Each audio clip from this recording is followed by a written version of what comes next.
Tá, irmãos. Queridos, Romanos capítulo 13. Nós vamos dar continuidade à exposição que foi iniciada hoje pela manhã. Versículos 11 a 14. Romanos capítulo 13. Versículos 11 a 14, irmãos. Essa é a palavra do nosso Deus, queridos. E digo isto a vós outros que conheceis o tempo. Já é hora de vos despertardes do sono, porque a nossa salvação está agora mais perto do que quando no princípio cremos. Vai alta a noite e vem chegando o dia. Deixemos, pois, as obras das trevas e revistamo-nos das armas da luz. Andemos dignamente como em pleno dia, não em orgias e bebedices, não em impudicícias e dissoluções, não em contendas e ciúmes, mas revesti-vos do Senhor Jesus Cristo, e nada disponhais para a carne no tocante às suas concupiscências. Amém. Oremos ao Senhor mais uma vez, irmãos. Senhor Deus, mais uma vez, Senhor, diante da Tua palavra estamos, e diante do Senhor nós Te adoramos, Senhor. Clamamos pela obra do Teu Espírito. Deus Espírito, ilumine o nosso entendimento, Senhor, e opere em nós, transformando o nosso coração. Nós entendemos, Senhor, nós compreendemos pela revelação o que Tu nos ensinou hoje, sobre a relação entre o nosso conhecimento da Tua palavra e a mudança que isso deve operar em nossa vida, Senhor. Agora, Senhor, nos ensina sobre esse fato que devemos conhecer acerca da Tua volta, Senhor, para que então nossa vida possa ser ordenada segundo a Tua palavra. Opera em nós, Senhor. Nós oramos em nome de Jesus. Amém. Irmãos, hoje pela manhã, retomando a exposição de Romanos, nós vimos como que Paulo, ele passa a fazer uma mudança de base para as exortações. De uma forma geral, ele está aplicando o evangelho, aquilo que ele expôs de Romanos 1 a 11, ele está agora aplicando à vida da igreja. O primeiro elemento dessa aplicação, irmãos, foi o amor. O amor é o resumo de tudo aquilo que o crente deve ser e fazer. Assim como há um só sol, irmãos, e muitos raios saem dele, assim há uma só fonte do amor e suas inúmeras manifestações. E nós vimos inúmeros ingredientes do amor, por assim dizer, em Romanos 12. A partir de agora, irmãos, no capítulo 13, versículo 11, o apóstolo Paulo lança mais uma base para instar com a igreja, para exortá-la e encorajá-la a fazer aquilo que Deus quer, que pode ser resumido em uma só palavra: buscar a santidade. Assim, irmãos, nós aprendemos que esse texto nos ensina que a ciência ou o conhecimento da consumação desta era e da volta do Senhor Jesus Cristo deve nos conduzir a uma busca diligente da santificação. Se eu conheço que Jesus vai voltar, eu devo diligentemente buscar a santificação. Esse é o ensino, irmãos, desse texto. Então nós destrinchamos em três aspectos. Nós vimos primeiramente pela manhã a maneira como Paulo relaciona o conhecer esse fato e isso implicar em uma mudança em nós. Então nós consideramos e meditamos sobre a relação entre o conhecimento e a prática. E como nós não podemos diminuir nenhum e nem outro, as duas coisas são afirmadas na palavra do Senhor. Um conhecimento verdadeiro deve levar a uma prática verdadeira. E se eu não tenho uma prática verdadeira pelo conhecimento que eu adquiri, é porque eu não o adquiri da forma apropriada. Eu não lido com o conhecimento como Deus quer. Agora a questão é, irmãos, que fato é esse que Paulo falou que nós conhecemos? Ele fala aqui, por favor, versículo 11. E digo isto a vós outros, que conheceis o tempo. Antes dele falar, irmãos, quais são as implicações disso em nossa vida, ele retoma para a igreja o que é que ele vai colocar como base que tem que implicar em uma mudança de vida. O que é que ele vai afirmar? Qual fato do evangelho está posto diante de nós que deve mudar que deve conduzir à transformação da nossa vida. E que o texto enfatiza aqui como sendo a busca pela santidade. É sobre isso, irmãos, que Paulo vai falar, que ele resume nessa palavra, como nós vimos pela manhã. Vós conheceis o tempo. E eu expliquei para a igreja como que a palavra para tempo aqui no grego há duas palavras comumente utilizadas. Uma de onde vem a nossa palavra cronologia, né, cronos, remetendo ao tempo, uma sucessão de tempo, como aquela que nós estamos habituados. E a ideia do kairos, um tempo que não está preso ao tempo, mas está mais vinculado à eternidade. E o uso que Paulo faz aqui, e que isso é feito também em outros textos do Novo Testamento, está associado à consumação. Paulo está dizendo, eu sei e eu pressuponho que vocês sabem sobre a consumação do século. Esse mundo está caminhando para o seu fim. E Jesus vai voltar. Ele, então, irmãos, vai falar para essa igreja sobre a consumação dos séculos. E a primeira coisa que nós aprendemos aqui é isto, irmãos. O crente deve conhecer o tempo. Paulo começa a sua exortação, irmãos, claramente afirmando que ele pressupõe que ser crente é saber desse fato. Eu estou escrevendo, Paulo diz, eu estou falando a vocês que já conhecem acerca do tempo, acerca da consumação. É óbvio, irmãos, é óbvio que Paulo não está dizendo que o crente precisa saber qual é o dia exato que Jesus vai voltar. A Escritura é muito clara que isso não nos cabe conhecer, que isso está oculto no decreto do Senhor. Quem marca a data para a volta de Jesus são heresias, são as seitas, mas não é o caso, irmãos, do Evangelho do Senhor. Nós temos aqui, irmãos, uma afirmação clara de que a igreja e o crente têm de saber o fato da consumação. É aquilo que nós chamamos na doutrina, irmãos, de escatologia, que nós tivemos uma série de aulas este ano. A doutrina das últimas coisas, aquilo que está por vir para a consumação dos séculos. Para a consumação dos séculos. Nós devemos, irmãos, estar atentos e cientes desse fato.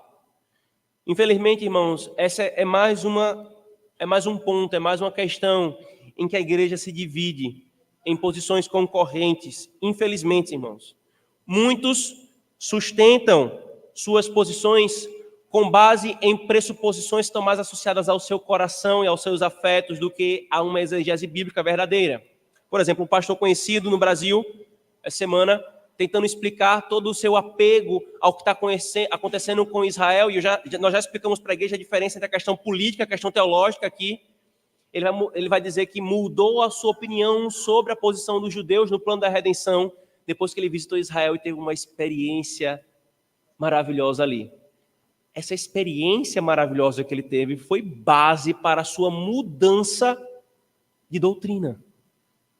E isso é muito perigoso, irmãos. Isso é muito perigoso.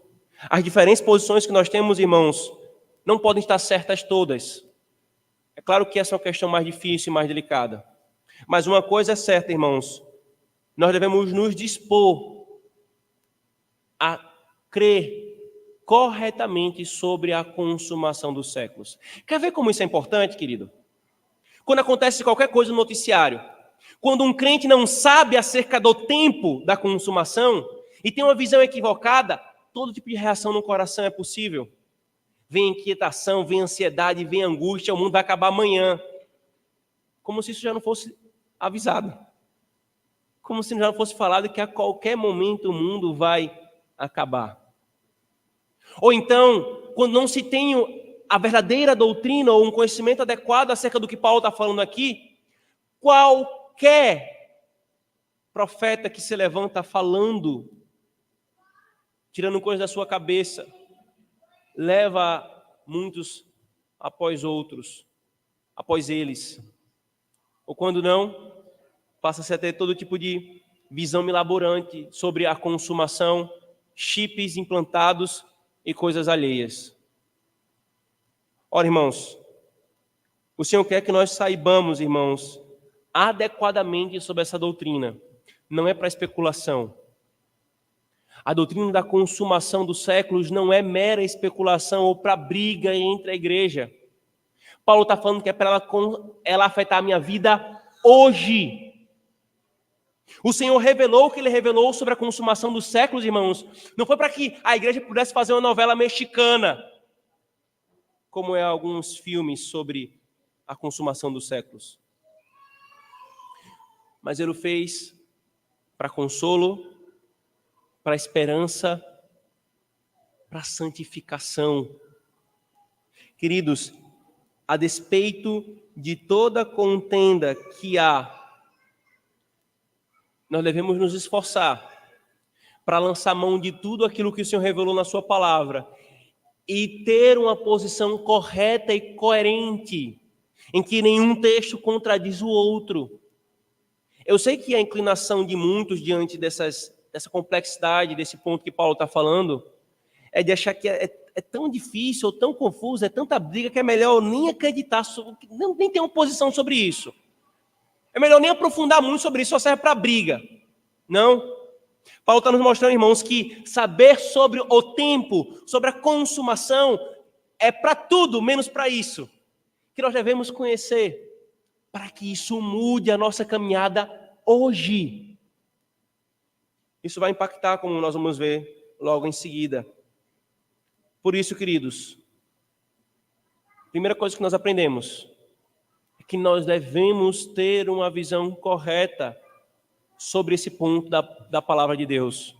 A palavra de Deus nos ensina muitas coisas, irmãos. Nós devemos estar atentos a todas elas, para que a nossa fé seja segundo aquilo que a palavra de Deus diz. Mas a segunda coisa que nós aprendemos, irmãos, sobre a consumação. A consumação, o apóstolo Paulo diz, é a completude de nossa salvação. Veja, por favor, novamente o versículo 11.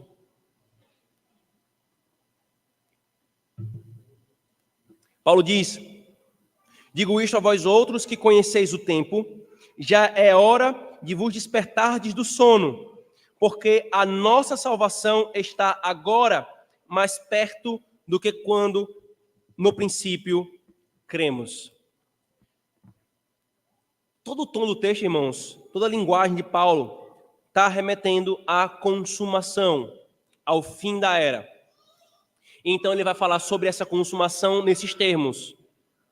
A nossa salvação está cada vez mais perto. Normalmente, irmãos, a gente pensa em salvação apenas na questão que a gente chama de soterológica, sobre os 5 pontos do calvinismo, sobre a fé, sobre a justificação, e ponto, aqui está a salvação.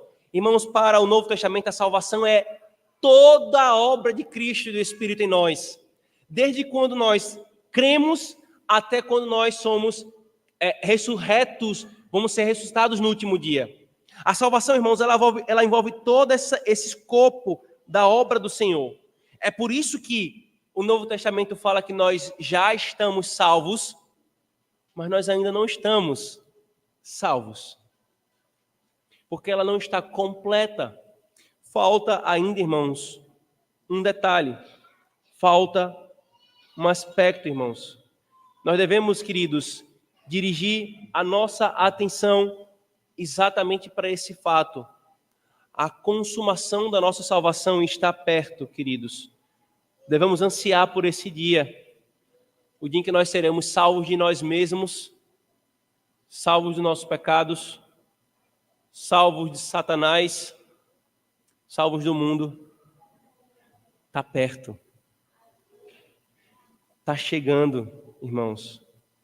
E quando Paulo então fala, irmãos, sobre a consumação nesses termos, é para deixar claro, querido, que a salvação e a consumação dela está perto. E ele aponta para esse último dia, para que eu e você não busquemos salvação nesta era. A salvação derradeira, irmãos, quando nós seremos salvos dos nossos pecados, do mundo e de Satanás, ela não está nesta era. Nós já fomos salvos em Cristo, aqueles que creem, mas aguardamos a consumação da salvação. É por isso que Paulo fala, desde quando nós cremos, está a cada dia mais perto a nossa salvação. Por isso, queridos, cuidado se nós buscamos salvação nesta era, em qualquer proposta que se levante como salvadora. Como isso é comum, irmãos, nós já falamos outras vezes, em inúmeras teorias pedagógicas, em inúmeras teorias políticas, em todo tipo de pensamento humanista, que procura estabelecer a salvação nesta era para o pecado e as misérias do homem. Mas Paulo está dizendo, inspirado pelo Espírito Santo, irmãos, a salvação, para ser consumada, ela ainda está por vir. Ela ainda está por vir. A terceira coisa, então, irmãos, que o apóstolo Paulo nos ensina sobre a consumação aqui, para que nós tenhamos uma visão correta. A primeira é, o crente deve conhecer o tempo. A segunda é, a consumação é a completude de nossa salvação. E a terceira, irmãos, é a cada dia que passa, desde os dias dos apóstolos, irmãos, estamos mais perto da vinda do Senhor. Por favor, vamos ler novamente. Vai alta a noite e vem chegando o dia. Deixemos, pois, as obras das trevas e revistamo-nos das armas da luz. Novamente, irmãos, a linguagem do apóstolo Paulo, embora com muita beleza de imagem, ela está tratando da consumação e da volta do Senhor. Ele fala sobre o conhecimento do tempo, ele fala sobre a nossa salvação estar se aproximando, ele fala sobre a noite está alta e o dia está chegando. A linguagem do Novo Testamento para se referir ao último dia, à consumação. A ideia aqui, então, irmãos, que o apóstolo Paulo quer que nós tenhamos, que Deus quer que eu e você creiamos, é que a cada dia que se passa, desde os dias dos apóstolos, desde que o nosso Senhor Jesus Cristo foi assunto aos céus, a cada dia que passa, irmãos, se aproxima o dia da volta do nosso Senhor. Nós não sabemos, irmãos, o ponto final da contagem. Por isso que é esquisito a gente falar assim, vixe, o Senhor está demorando. Demorando? E você sabe o ponto final da contagem?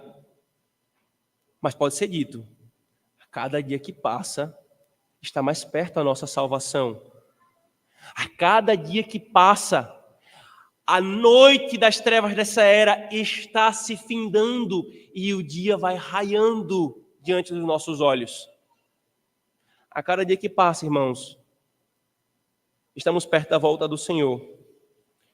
A ideia, irmãos, não é simplesmente nós sabermos qual vai ser o dia exato.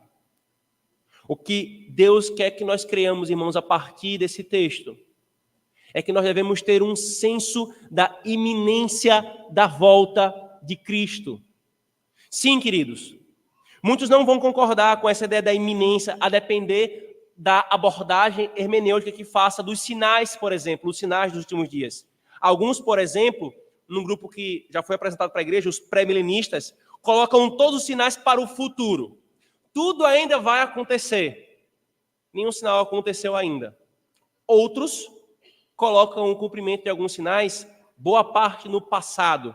E antes de Jesus voltar, tem que haver um grande momento mundial de paz e prosperidade. Todas as nações têm que professar a Cristo antes que Cristo volte.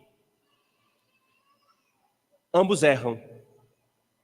O Novo Testamento é claro, quando diz que desde os dias dos apóstolos, os sinais têm se repetido sobre a terra, geração após geração, e cientificado geração após geração.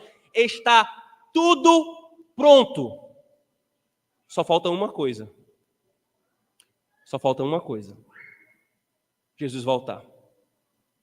Se o apóstolo Paulo pôde falar isso nos seus dias, muito mais, irmãos, podemos falar nos nossos dias, queridos.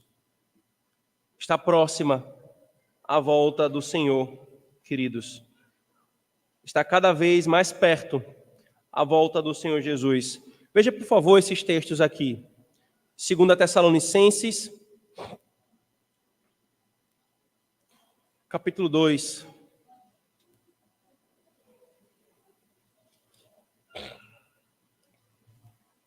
A partir do versículo 1.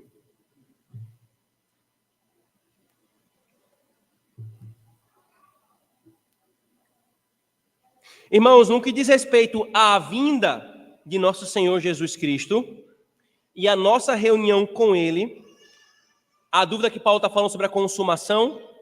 Não. Ele está falando sobre a volta do Senhor.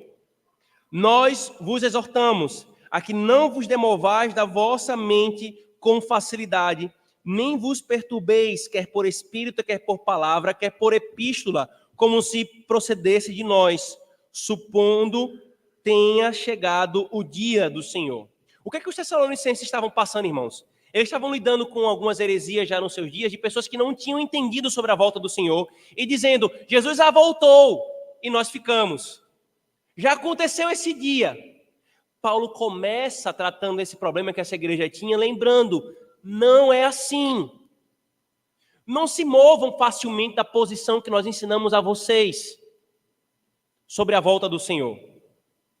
Ele continua, ninguém de nenhum modo vos engane, porque isto não acontecerá sem que primeiro venha a apostasia, e seja revelado o homem da iniquidade, o filho da perdição, o qual se opõe e se levanta contra tudo que se chama Deus, ou é objeto de culto, a ponto de assentar-se no santuário de Deus, ostentando-se como se fosse o próprio Deus. Não vos recordais de que, ainda convosco, eu costumava dizer-vos estas coisas? E agora sabeis o que o detém, para que ele seja revelado somente na ocasião própria.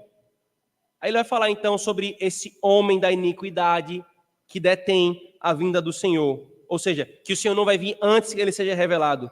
Com efeito, o mistério da iniquidade já opera e aguarda somente que seja afastado aquele que o detém. Então será de fato revelado o iníquo, a quem o Senhor Jesus matará com o sopro da sua boca e o destruirá pela manifestação da sua vinda. Ora, o aparecimento do iníquo é segundo a eficácia de Satanás, com todo poder e sinais e prodígios da mentira, e com todo engano de injustiça aos que perecem, porque não conheceram o amor da verdade para serem salvos. É por este motivo, pois, que Deus lhes manda a operação do erro para darem crédito à mentira, a fim de serem julgados todos quantos não deram crédito à verdade, antes, pelo contrário, deleitaram-se com a injustiça. Por que eu coloquei esse texto aqui, irmãos? Para mostrar para os irmãos como que a Escritura Sagrada está nos falando que a volta do Senhor é iminente. Porque, irmãos, o que esse texto nos fala é que de todos os sinais que o Senhor colocou, que aconteceriam desde os seus dias até a consumação, como guerras, fomes, pandemias, conflitos, discórdia entre a humanidade, acaso isso não tenha acontecido desde os dias do Senhor, irmãos? Aí tem um detalhe que ela coloca aqui. É necessário que venha a apostasia e se manifeste o iníquo. A apostasia, irmãos, não é muito difícil de encontrar quando a igreja do Senhor, que de fato crê no evangelho puro e simples, é a minoria da minoria.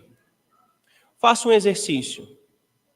Daqueles que se chamam cristãos no mundo, e aqui a gente coloca todo mundo, romanistas, ortodoxos, até arianos que se chamam de cristãos. Quantos de fato são cristãos? E a gente faz um burilamento, então vamos fazer o círculo do protestantismo. Mas quanto de fato daqueles que professam um aspecto da salvação do evangelho do Senhor Jesus Cristo são cristãos? E irmãos, quando a peneira vai sendo feita, a constatação não é a outra, senão que, a despeito da igreja estar crescendo desde os dias do Senhor, a igreja invisível se expandindo, eleito após eleito se convertendo ao Senhor, a igreja sempre foi uma minoria e continuará sendo até que o mundo celebre a morte das duas testemunhas, como se tivesse vencido a igreja. É aí, Apocalipse diz, que o Senhor volta. Nós olhamos para qualquer lado, irmãos, e até entre aqueles que aparentemente parecem defender uma moral arrumadinha, tem perversidade e apostasia no coração. E o que é esse que o detém, irmãos? Ou melhor, esse homem iníquo, como nós já mostramos extensamente para a igreja nas aulas, nós temos professado que é o papado. Aquele que surge do meio da igreja. Veja que o iníquo aqui, irmãos, o anticristo, o homem da iniquidade, ele não vem de um governo, ele não vem de uma outra religião. O texto claramente fala de um homem que se levanta e se assenta no trono do templo de Deus, da igreja de Deus, e demanda para si adoração. Ele toma para si os títulos de Deus. E muitos dos nossos dias, irmãos, acham um absurdo o presbiterianismo desde o século XVII, e não foi no século XVII que isso começou. Desde a Idade Antiga, afirmava-se que do papado viria o anticristo. Muitos acham um absurdo, por causa do espírito do ecumenismo. Isso é exagero, isso é demais. Mas, meu querido, dentre tantos argumentos que me falta tempo trazer para você, me diga, quem é aquele que se assenta na igreja de Deus e traz para si os títulos da Trindade, como nós vimos hoje pela manhã? O papado chama-se a si mesmo como o Santo Padre, o Santo Pai. Ele disse que ele mesmo é o cabeça da igreja, aquilo que só o Filho é. Ele disse que ele é o vigário de Cristo, aquilo que só o Espírito é. Quem é aquele, irmãos, que no decorrer dos séculos foi introduzindo heresia após heresia, misturando-a com o evangelho e oferecendo aos homens esse produto misturado como sendo o evangelho, mas na verdade afastando os homens de Cristo? Quem é aquele que disse que a sua palavra tem mesma autoridade que a palavra de Deus? Meu querido, se você não consegue ver nesse o homem da iniquidade, você vai procurar e não vai encontrar. Vem da igreja. E por que eu falo tudo isso, irmãos? Para trazer esse último argumento. Não falta mais nada. Está tudo preparado. Tudo pronto. Só falta a volta do Senhor. Só falta a volta do Senhor. Abra, por favor, Filipenses 4, 5. Veja o que Paulo diz aqui. Filipenses 4, 5. Paulo diz: seja a vossa moderação conhecida de todos os homens. Perto está o Senhor. Agora, venha comigo para Tiago, capítulo 5. Tiago, capítulo 5. Versículo 8.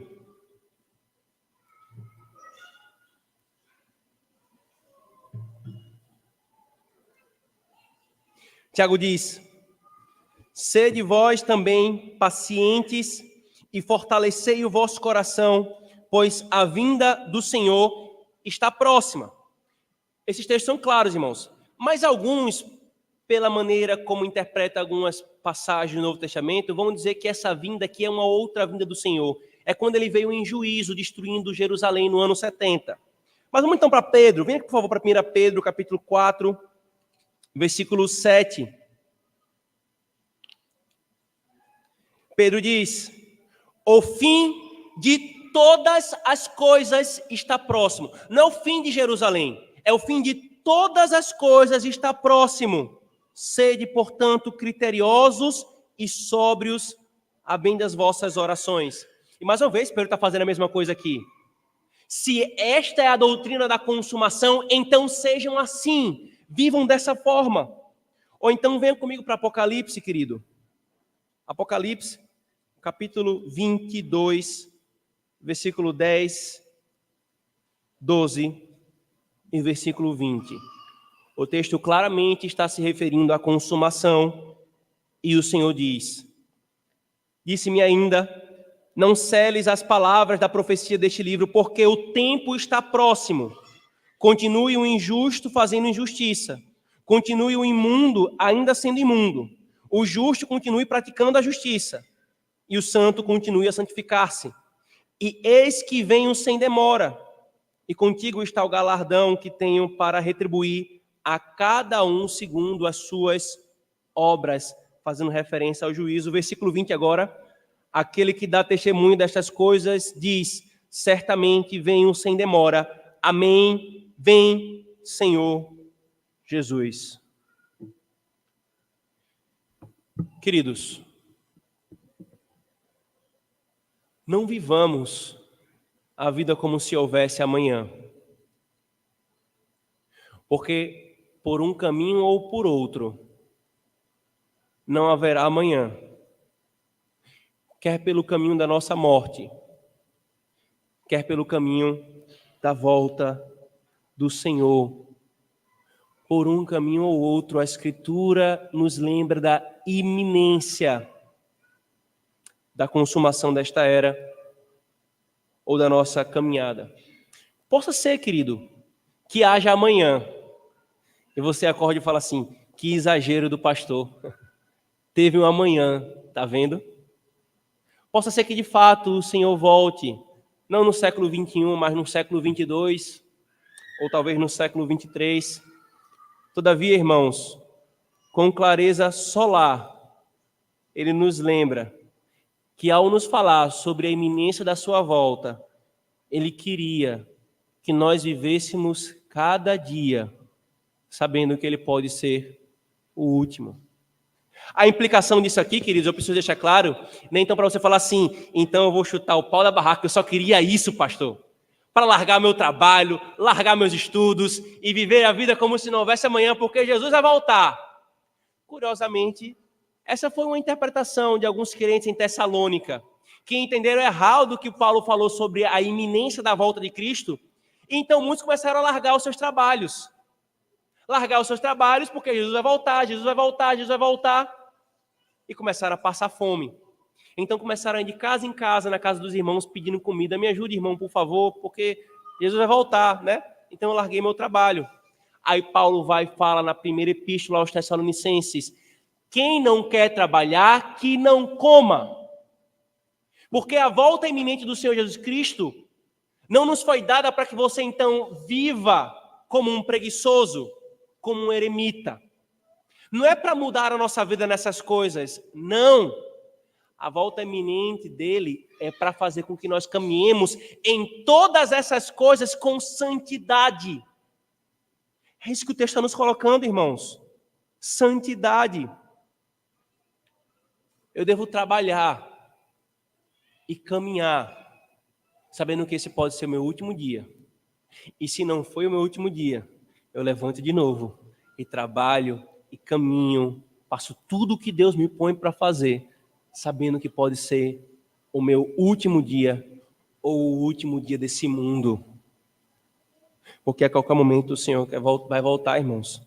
Queridos, veja por favor Romanos 13 novamente, se você tirou o dedo de lá. Paulo fala sobre isso. Veja as aplicações que ele traz então nessa doutrina, queridos. Vocês sabem o tempo, Paulo está falando. Já é a hora de vos despertardes do sono. Uma aplicação que ele traz é: para de letargia. Para de viver a vida cristã como se você estivesse dormindo num ônibus. Não sei se você já passou por essa experiência. Você vai lá, naquele sacolejado ônibus, tão agradável, tão gostoso, aquele calor peguento, você vai, encosta a cabeça no vidro e dorme. E você acorda, cadê a parada? Você perdeu a parada. Paulo está dizendo, já passou da hora de acordar. A tua letargia, a tua preguiça espiritual, a tua indiferença tem que cair por terra diante desse fato. Jesus vai voltar a qualquer momento. Se na tua escatologia tu bota tudo lá para frente e nada aconteceu, ou tudo já aconteceu e falta ainda uma coisa que você está vendo que falta muito para acontecer, aí você pode então ficar dormindo, vai dar tudo certo. Mas não é isso que a palavra está dizendo. Desperta, igreja do Senhor. A aplicação que Paulo traz. Deixemos, pois, as obras das trevas e revistamo-nos das armas da luz. Andai dignamente como em pleno dia, não em orgias e bebedices, a quebra do sétimo mandamento, não em impudicícias e dissoluções, a entrega do coração às paixões, não em contendas e ciúmes, a quebra da segunda tábua da lei, mas revesti-vos do Senhor Jesus e nada disponhais para a carne no tocante às suas concupiscências. Sabe o que o Senhor Jesus quer, irmãos, ao nos ensinar sobre a iminência da sua volta?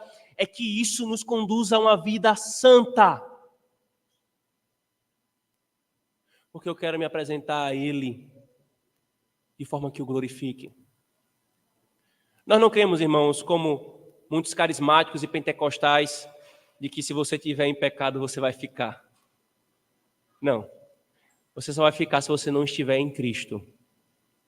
E se você está em Cristo, isso aqui vai compungir o seu coração a querer buscar a santificação. Porque você está em Cristo. Porque Ele vai voltar. Quantas não foram as parábolas, irmãos, que Jesus contou falando sobre a sua volta iminente? Lembra as 10 virgens, 5 nécias que dormiram no ponto, as 5 diligentes que estavam de prontidão, ou dos servos a qual o seu senhor lhes entregou talentos e falou: eu vou voltar, eu vou, mas volto a qualquer momento. 2 foram diligentes, 1 foi preguiçoso. Todas as parábolas do Senhor falando a mesma coisa que Paulo está falando aqui. Você não sabe o dia que Ele vai voltar. Pode ser hoje. Não despreze, você que já creu, uma caminhada de santificação. Não despreze. As trevas estão se findando. Você já deveria ter largado as obras das trevas e ter se revestido do Senhor Jesus. Agora, você que não crê, que não creu ainda em Cristo, eu vou repetir, se você não entendeu. Jesus está às portas. Ele está prestes a voltar a qualquer momento. Eu já imagino você podendo objetar assim: pastor, que papo furado é esse? Desde os dias apóstolos, essa era a mesma ladainha de vocês, cristãos. Jesus está perto de voltar, mas já se passaram 2000 anos e ele ainda não voltou. Querido, eu preciso falar para você com clareza que se agarrar a esse tipo de raciocínio é tolice. Porque, novamente, quem disse que você sabe o ponto final para você dizer que já demorou muito? Abra, por favor, 2 Pedro. Isso é tão claro, irmãos, que os apóstolos já lidaram com esse tipo de pensamento. 2 Pedro, capítulo 3, versículo 3.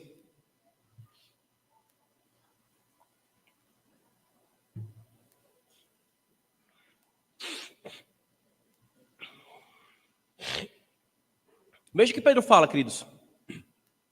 Tendo em conta, antes de tudo, que nos últimos dias virão escarnecedores com escárnios, andando segundo as próprias paixões e dizendo: onde está a promessa da sua vinda?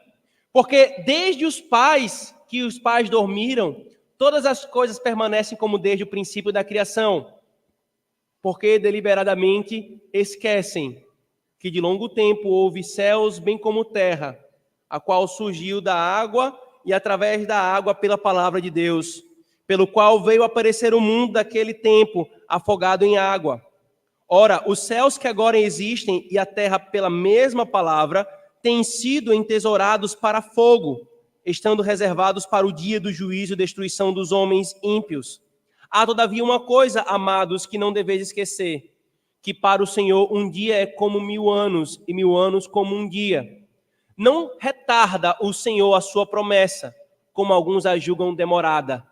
Pelo contrário, Ele é longânimo para convosco, não querendo que nenhum pereça, senão que todos cheguem ao arrependimento. Virá, entretanto, como ladrão o dia do Senhor, no qual os céus passarão com estrepitoso estrondo, e os elementos se desfarão abrasados, também a terra e as obras que nela existem serão atingidas.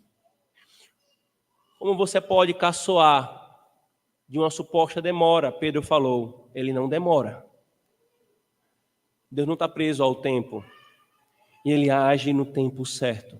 Mas como você pode caçoar de uma suposta demora, quando a palavra diz que uma das razões é que ele está dando tempo para que aqueles que não creram possam chegar à fé em Cristo. Novamente, não deixe para amanhã. A porta da graça de Cristo está aberta hoje. Amanhã pode ser tarde demais. Quer pela sua ida para o juízo, pela morte, quer pela volta dele. Não coloque para amanhã. Creia hoje. Então, quando ele voltar, ou quando você for, não vai haver mais oferta da graça. Fechou-se o tempo da graça.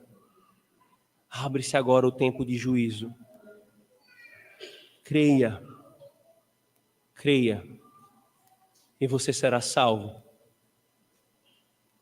E há um último elemento aqui, irmãos, que o texto nos diz que nós precisamos afirmar. Versículo 12. Vai alta a noite e vem chegando o dia. Essa é a quarta coisa que o Senhor nos ensina, irmãos, sobre a consumação aqui nesse texto. A primeira que nós vimos é que todo crente deve saber acerca da consumação. A segunda é que a consumação é a completude da nossa salvação. A terceira é que a cada dia que passa, a consumação, a volta do Senhor está próxima.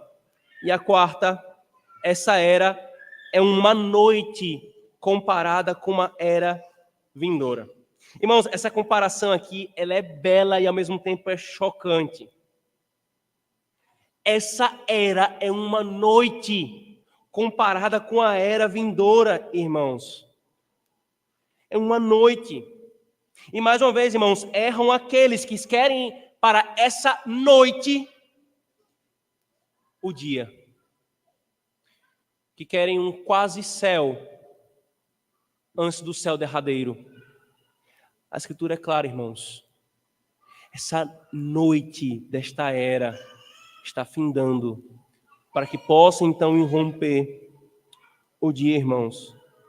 Assim como o dia se segue à noite inequivocamente, assim também a era vindoura seguirá esta era. Não tenha dúvida. Não tenha dúvida. Se você estiver vivo, você vai ver isso acontecendo. E se você morrer na sua incredulidade, você também vai ver, meu querido. Porque a Escritura diz que no último dia, na volta do Senhor, pelo soar das trombetas, todos os mortos ressuscitarão para o juízo. Você verá esse dia da consumação. Quando o Senhor nos coloca nesses termos, irmãos, que a era vindoura se seguirá a esta era inequivocamente, como um dia se segue a noite. Sabe o que Ele quer dar para mim e para você? Consolação, esperança, paciência, perseverança.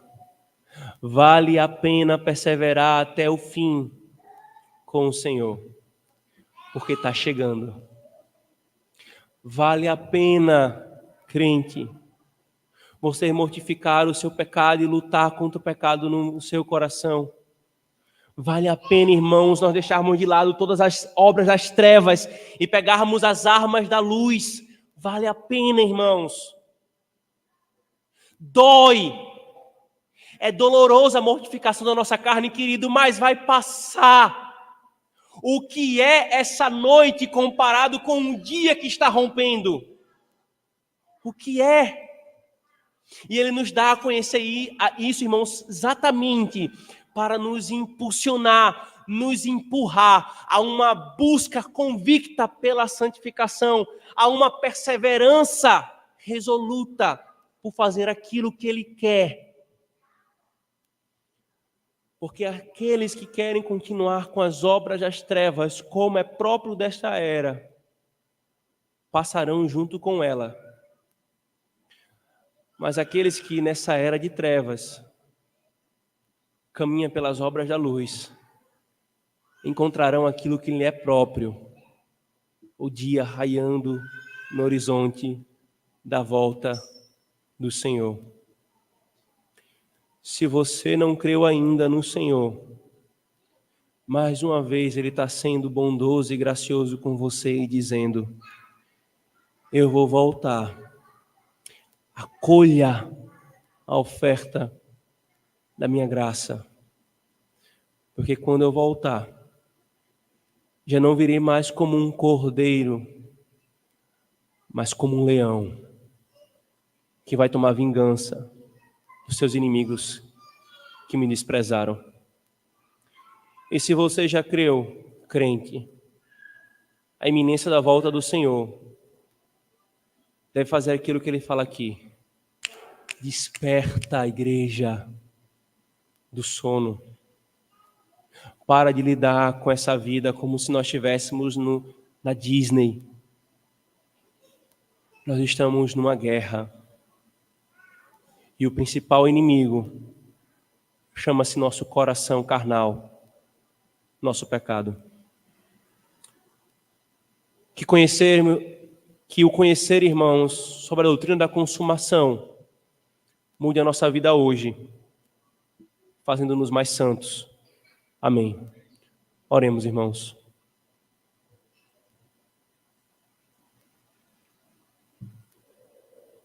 Senhor Deus, nós te bendizemos, Senhor, por nos dar a conhecer a Tua vontade e por nos ter revelado na Tua palavra, Senhor, aquilo que era suficiente para nós sabermos sobre a consumação dos séculos, Senhor, para que então isso impactasse a nossa vida hoje. Ó Senhor, faz-nos viver em santidade, nós os que já cremos, Senhor. Que nós deixemos as obras das trevas, que nós andemos, Senhor, dignamente como em pleno dia, que nós não nos entreguemos, Senhor, aos pecados sexuais, às dissoluções, Senhor, às contendas, a toda a quebra da Tua lei, Senhor, mas revestindo-nos do Senhor Jesus Cristo, Senhor, que nós não disponhamos nada para a carne, Senhor, e as suas concupiscências. Ó Senhor, aquele que não creu ainda em Ti, que sendo informado, Senhor, sobre a Tua volta, Tu que vieste na Tua primeira vinda como um cordeiro manso e humilde, que foi pisado pelos homens, Senhor, Tu voltarás ressurreto em glória para julgar os Teus inimigos e para salvar derradeiramente a Tua igreja, Senhor. Nós aguardamos o Teu dia, Senhor. Que o Senhor nos encontre preparados, Senhor, dia após dia, como se aquele dia que nós vivemos fosse o nosso último. Nós oramos em nome de Jesus. Amém. Irmãos, hoje nós temos a graça também da parte do Senhor de testemunharmos e participarmos da ministração do batismo de uma filha da aliança em nossa igreja. Eu gostaria de chamar aqui Darvely, Andréia e Emily, a fofíssima Emily.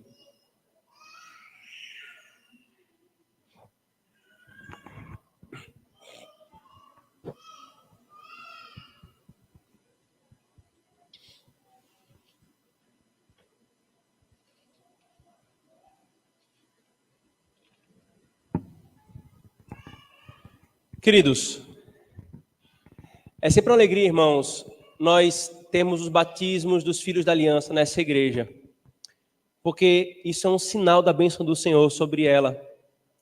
Eu não estou falando meramente a bênção do Senhor da alegria de uma criança em uma família, porque isso sim, isso é uma bênção também. Mas pela nossa doutrina do pacto, irmãos, cada filho da aliança que o Senhor envia às famílias do seu povo, é Ele fazendo o seu Israel crescer. Os filhos da aliança fazem parte do pacto do Senhor, para os quais o Senhor tem promessas reservadas, irmãos. E é por isso que nós lhes damos o selo do pacto. Muitas pessoas, elas falam assim, presbiteriano é um romanista melhorado. Você não sabe o nível da ofensa que é falar isso. Está muito longe do que isso é feito aqui, ser um romanismo melhorado. Porque não se batiza meramente crianças. Batiza-se os filhos da aliança. Não se batiza qualquer um que chega assim, pastor, soube que vocês batizam aqui criança. Batiza meu filho, por favor. Se não é membro da igreja do Senhor e desta igreja local, não tem direito a esse selo. Porque, irmãos, quando Deus firmou um pacto com Abraão, uma manifestação do pacto da graça, ele disse, o meu pacto não é só contigo, como ele fez com Darwin e com André, mas também é para os teus filhos. Isso não quer dizer que ao nossos filhos serem batizados, eles estão sendo salvos de seus pecados, estão sendo lavados pelo batismo. Porque nem mesmo num adulto, o batismo lava os pecados. Para o adulto ser batizado, a Escritura é muito clara, é necessário fé. Mas para os filhos dos crentes, a Escritura é igualmente clara. É necessário tão somente estar no povo do pacto.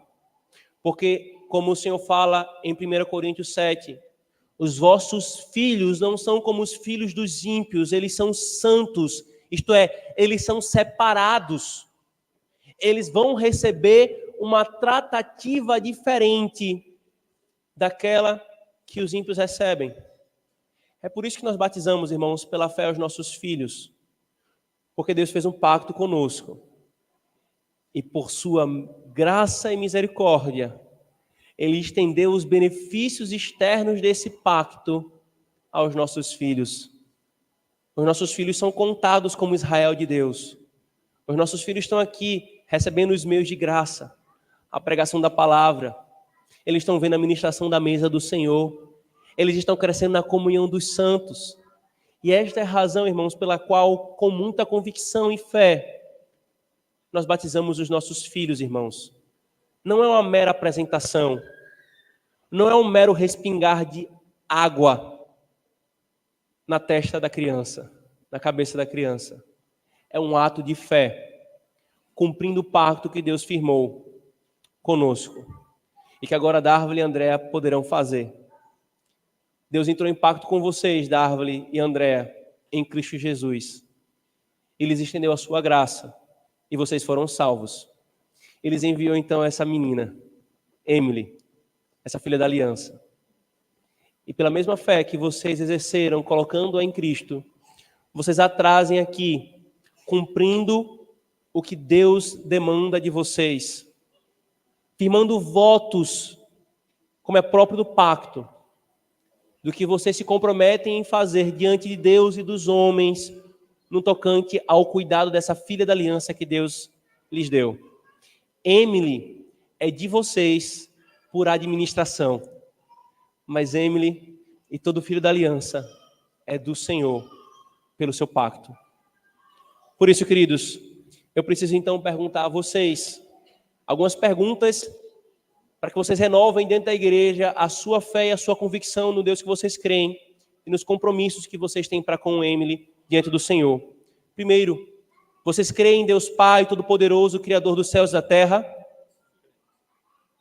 Vocês creem em Jesus Cristo, o seu único Filho, o nosso Senhor, o qual foi concebido por obra do Espírito Santo, nasceu da Virgem Maria, padeceu sob o poder de Pôncio Pilatos, foi crucificado, morto e sepultado, desceu em Hades e ressurgiu dos mortos ao terceiro dia, ressurgiu e subiu aos céus e está sentado à mão direita de Deus Pai Todo-Poderoso, de onde há de vir para julgar os vivos e os mortos. Vocês creem no Espírito Santo, na Igreja Universal do Senhor, na remissão dos pecados, na comunhão dos santos, na ressurreição do corpo e na vida eterna? Vocês também prometem, se o Senhor conservar com vida Emily até a idade da razão, que vão instruí-la na crença seguida pelo povo de Deus, como é ensinada na Sagrada Escritura? Vocês também prometem ensiná-la a ler para que venha ler por si mesma a Sagrada Escritura, orar por ela e com ela, servir vocês mesmos de bons exemplos de piedade e de religião e se esforçar por todos os meios designados por Deus para criá-la na disciplina e na correção do Senhor? Vocês também prometem ler a Bíblia com ela e trazê-la à igreja, ao culto do Senhor, com assiduidade, ensiná-la a ter a mais tenra idade e respeitar o culto divino e a participar dele? Sim? Diáconos, por favor.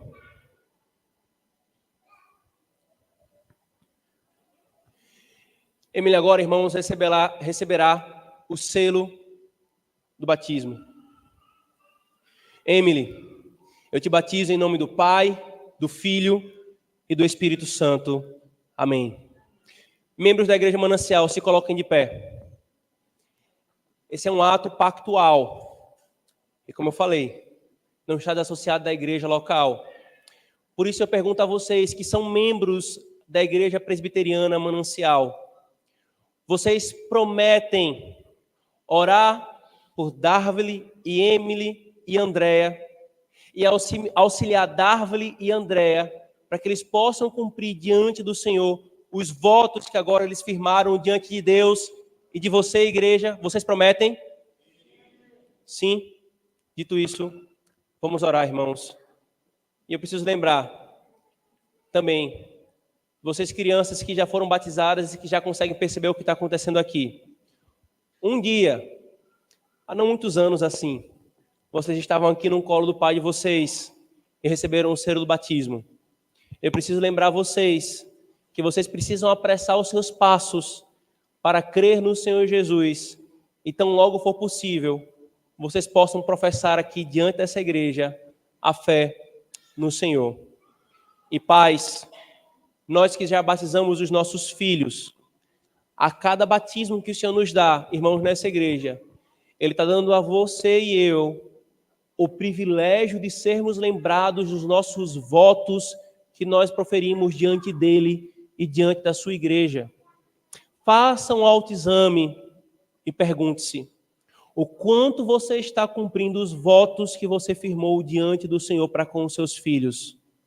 Se você não os tem cumprido, arrependa-se e cumpra-os. Porque maldito é aquele que faz um voto e entra em pacto com o Senhor e despreza esse pacto. Oremos, irmãos, ao Senhor, clamando a bênção do Senhor sobre Darvely, Andréa e Emily. Senhor Deus, nós te agradecemos, Senhor, por mais esta ocasião que o Senhor nos dá a graça de testemunharmos e de participarmos, Senhor. Mais um batismo, Senhor, de um filho da aliança, dessa vez da Emily, Senhor, que Darvely e Andréa, com a fé que foi posta em Ti, Senhor, trazem-a aqui diante da Tua igreja para receber o selo do pacto da graça, Senhor, da nova aliança. Bendito seja o Senhor por essa criança, Senhor. Bendito seja o Senhor por Darvely e Andréa. Que o Senhor os fortaleça, Senhor, em sua fé. Que o Senhor fortaleça, Senhor, a sua alma, dando graça a eles, Senhor, para cumprirem os votos que agora foram firmados, Senhor. Ó Deus, nós não temos poder em nós mesmos para cumprir os votos que fazemos diante de Ti. Mas estando no pacto da graça, Senhor, nós clamamos pelo Teu Espírito Santo operando em nós, Senhor, para que nós possamos cumpri-los. Clamamos também, Senhor, pelos nossos filhos. Ó Senhor, com fé, nós temos trazido eles a Ti, Senhor, e eles têm recebido o selo do Teu pacto, Senhor. Com fé, Senhor, nós temos diuturnamente lhes ensinado a Tua palavra, trazidos ao Teu culto, Senhor, trazendo-os ao Teu culto para que eles possam ouvir a pregação da Tua palavra, Senhor. Ó Senhor Deus, nós clamamos, converte os nossos filhos a Ti, Senhor. Que o Senhor nos dê alegria. Se o Senhor não voltar antes desse dia, Senhor, que o Senhor nos dê alegria de ver os nossos filhos professando a fé em Ti, Senhor, e pelos Seus próprios pés vindo até aqui e dizendo que Jesus é o seu Senhor e Salvador, Senhor. Ó Deus, nos dá, Senhor, aquilo que o Senhor nos prometeu pelo Teu pacto. Nós oramos em nome de Jesus. Amém.